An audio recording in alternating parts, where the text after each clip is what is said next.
ভগৱন্তই উদ্ধৱক কৈছে, সেই বান্ধৱ উদ্ধৱ, মোক পাবৰ কাৰণে তুমি ভকত সেৱা কৰিব লাগিব। ভকতেহে মোৰো সিদ্ধি জানিবা নিশ্চয় বুলি কৈছে।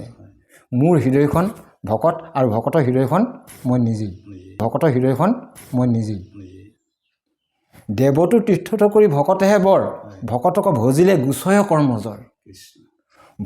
ভকতক ভগৱন্ত দেখি, মানে কৃষ্ণৰ প্ৰতিমা দেখে চক্ষুৱে ভক্তক, এইটো হ'ব লাগিব। আকৌ ভকতজনক ভগৱান দেখিব লাগিব। বিষ্ণু বুদ্ধি কৰি, মনতে বিষ্ণু ভগৱান আহিছে বুলি সেই বুদ্ধিটো আনিব লাগিব। বিষ্ণু বুদ্ধি কৰি হিৰে নমে সমস্তক, সেই ভকতসকলক সেৱা জনাব। আৰু ভকত কলিযুগত ভকতি ভগৱন্ত, সত্য যুগত সদায় আহিব বুলি কৈছে, সকলোৱে লগ পাইছিলে। ত্ৰেতা যুগত ৰামচন্দ্ৰ, ৰামপ্ৰভু, তেওঁক এই অযোধ্যালৈ গ'লেই হ'ল, লগ পায়ে। আৰু ত্ৰেতা যুগত কৃষ্ণদেৱ, এই তালৈ দ্বাৰকালৈ গ'লে তেওঁক লগ পায়েই। কিন্তু কলিযুগত সেইটো নহয়।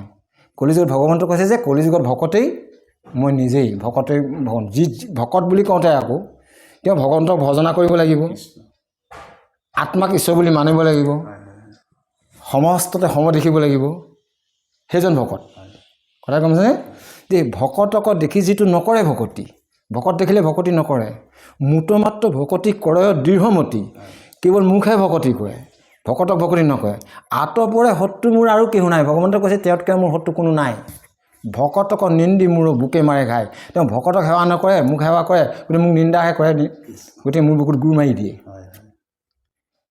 তে এইবিলাক আপোনাৰ গুৰুজনাই সুন্দৰকৈ দেখুৱাইছে যে ভকতজনক ভজনা কৰি পিনি তুমি কৰ্মজৰ পৰা হাত সাৰিব পাৰিবা।